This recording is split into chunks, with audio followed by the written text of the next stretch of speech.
Il y a une particularité quand même, moi, qui m'intéresse beaucoup, c'est comment guérir de la guérison. C'est un concept auquel on ne réfléchit pas assez. On a la prévention, les vaccins et bravo.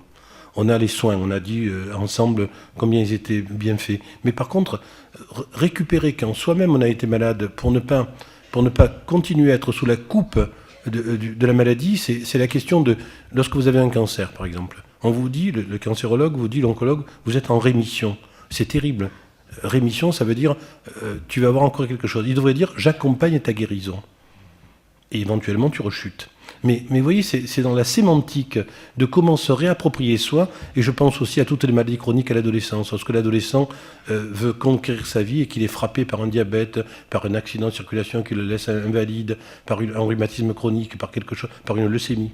Savez-vous, par exemple, que l'enfant petit guérit à 77,7% de leucémie, nous 70%, et l'adolescent 41,7%. En somme, il meurt d'adolescence plutôt que de mourir de leucémie. Vous voyez, les maladies sont d'abord à réapproprier au niveau du sujet qui est malade. C'est le malade qui doit éliminer sa maladie par lui-même et en la comprenant. Je voulais revenir aussi sur la notion du bonheur. Je trouve que dans la société moderne,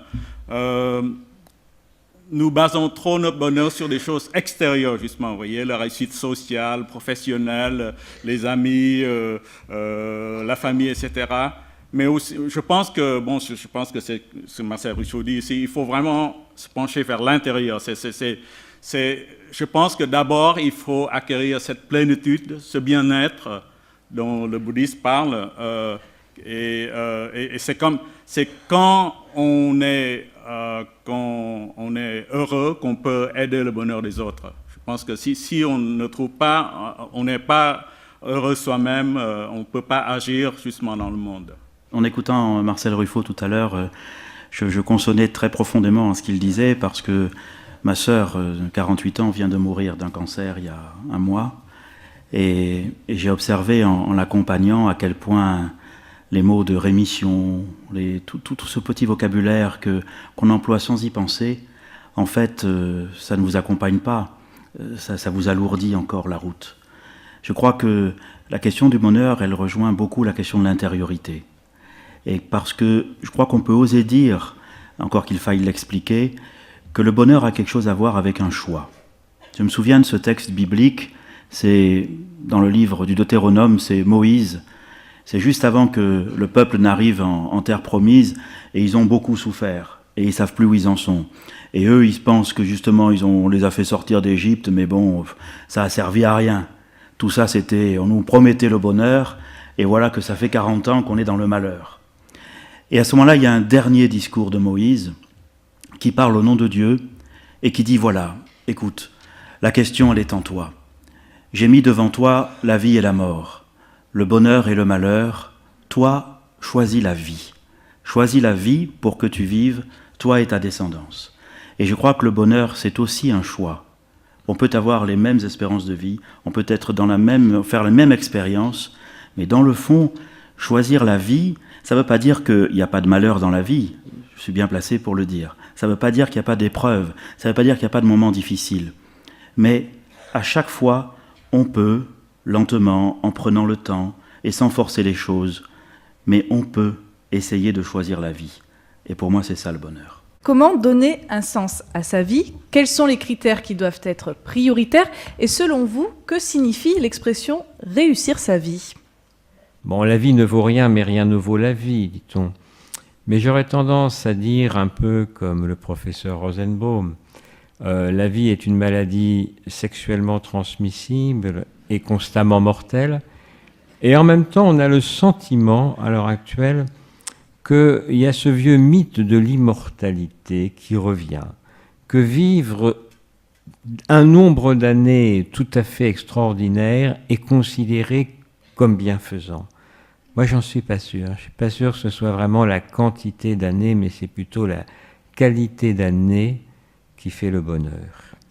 Je crois que ce qui est important dans une vie, c'est d'avoir pu faire l'expérience de l'intériorité, d'une part. De l'intériorité, ça veut dire qu'il y a de l'espace en moi. Ça veut dire que je ne suis pas simplement l'objet ballotté par toutes sortes de choses. Capacité de me recueillir, c'est un beau mot ça, de me recueillir, qui a de la place en moi, que je ne suis pas simplement là à écouter des choses, à les absorber, etc. Mais il y a de l'espace personnel en moi. Donc il y a de l'intériorité. Pour moi, c'est là qu'est le rendez-vous avec Dieu. Hein, Saint Augustin disait, mais Dieu, il avait cherché beaucoup, je t'avais beaucoup cherché dehors, je courais après toutes sortes de doctrines, et en fait, tu étais en moi. Tu étais en moi. C'est ce dialogue intérieur. Voilà. C'est ce que les religions pratiquent dans la prière. La prière, au fond, c'est cette intériorité qui permet le dialogue avec l'autre intérieur. Alors ça, c'est d'une part. Et puis d'autre part, il y a, pour moi, une chose très importante dans la vie, c'est l'attention que je peux avoir, si je le souhaite et si je m'y engage, l'attention que je peux avoir au souci de l'autre. On peut vivre à côté des gens et se saluer gentiment et jamais prêter vraiment attention à ce qui les préoccupe. Et je crois que cette intériorité, d'une part, certes, mais cette altérité vraie, l'amour, c'est facile à dire, mais est-ce que je suis vraiment attentif à ce qui préoccupe l'autre avec qui j'habite, avec qui je travaille? Je crois que réussir sa vie, c'est être prêt à mourir demain en étant heureux de la dose d'amour qu'on a pu vivre jusque-là. Et la dose d'amour, elle est dans l'intériorité et elle est dans la préoccupation du souci de l'autre.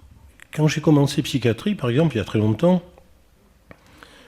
il a fallu que je mette pratiquement toute ma carrière à une notion qui est très essentielle, sinon pas de faire de la nosographie, des diagnostics, proposer des traitements, mais ne plus avoir peur de l'autre.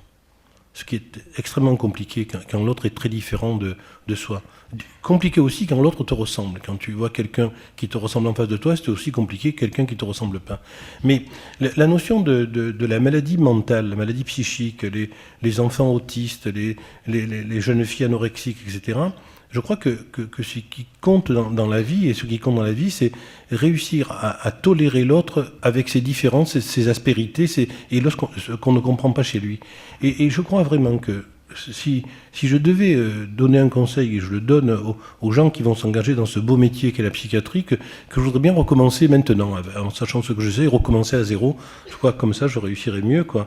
Je réussirais mieux ma vie de psychiatre. Et l'idée, ce serait de dire... Fais attention d'abord à ne pas avoir peur de l'autre pour reconnaître en l'autre toutes les qualités. Pour moi, bien sûr, réussir sa vie, c'est peut-être si on arrive à la fin de sa vie, de savoir qu'on a contribué à quelque chose et qu'on est rempli donc d'un sentiment de plénitude et de bien-être. Et de savoir que, bon, alors vous parlez tout à l'heure de recommencer, vous savez, dans le bouddhisme, il y a le cycle de renaissance. En fait, nous croyons que cette vie n'est pas la seule, en fait. Et en fait, il y a un cycle de renaissance pour arriver justement à l'éveil qui est le but de tout bouddhisme. L'éveil donc, que Bouddha a atteint il y a 2500 ans. Donc, vous voyez, c'est pas facile. Il y a... un être humain de faire ça en une seule vie, donc il faut plusieurs vies pour progresser sur ce chemin. Bouddha n'est pas Dieu, c'est seulement il se dit un guide de voyage en quelque sorte. Il a trouvé la voie, mais c'est à chacun de nous de parcourir cette voie jusqu'à l'éveil, donc de vie en vie. Et donc si je pense que j'ai réussi cette vie si j'ai eu et en fait, le concept qui relie la vie d'une autre à l'autre, de cause à l'effet, ce qu'on appelle le karma, c'est-à-dire la somme de toutes les actions et les pensées, parce que les pensées comptent aussi, hein, c'est pas seulement si vous tuez un homme, mais si vous pensez à tuer un homme, ça compte comme un mauvais karma. Et donc, la somme des actions de vos vies précédentes, de cette vie, va déterminer toutes vos vies postérieures. Et donc, ce serait une vie réussie si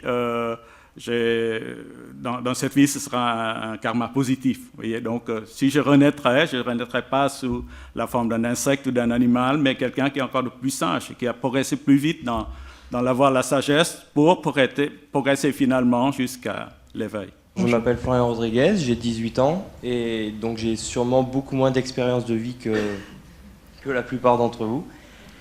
Et je me posais une question, et aujourd'hui je vous la pose. Est-ce que le bonheur ne serait pas une notion abstraite que l'homme s'efforce de rendre concrète pour y accéder? Je crois que vraiment vous méritez votre âge et c'est bien de poser ces questions.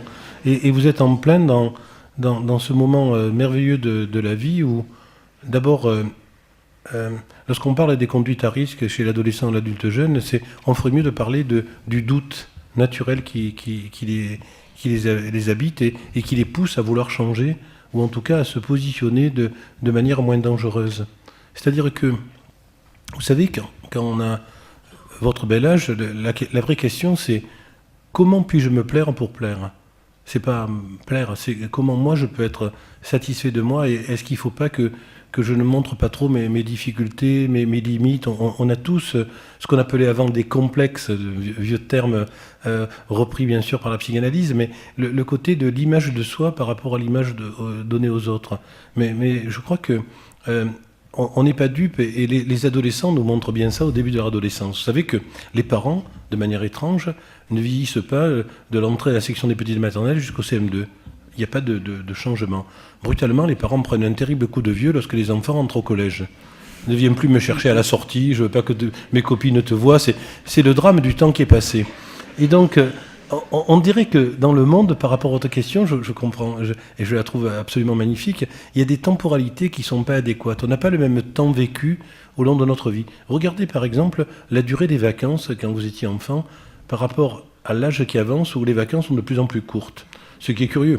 Et les gens âgés devraient bénéficier du printemps, de l'automne, de l'été, voire de l'hiver.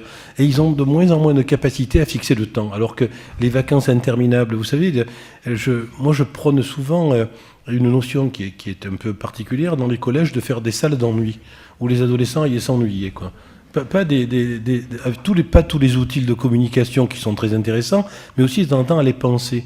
Et je pense à un propos de Francis Blanche, en même temps en association d'idées, qui disait « Il vaut mieux penser, PEN, le changement, que